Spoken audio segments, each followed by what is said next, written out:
Peşə təmayüllü siniflər üzrə 2026-2027-ci ildə 207 vakant yer üzrə imtahan keçirilib. Respublika üzrə 15 mərkəzdə ümumilikdə 2617 nəfər prosesə cəlb olunub.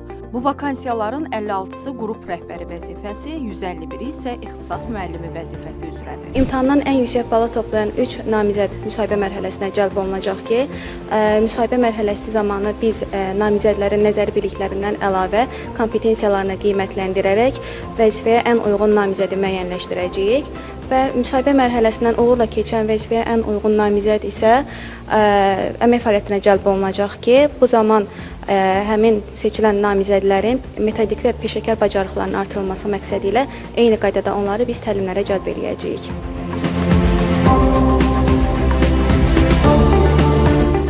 Yaxşı keçdi. Suallar bir qədər çətin olsa belə, yəni rahat idi, yazmaq olurdu.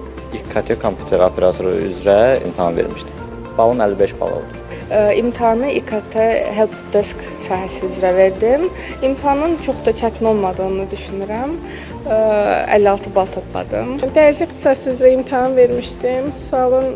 İmtahan çox yaxşı keçdi. Sualların çətinlik dərəcəsi də normal idi. Qeyd edək ki, imtahanda iştirak etmək üçün ümumilikdə 6000-ə yaxın şəxs müraciət edib.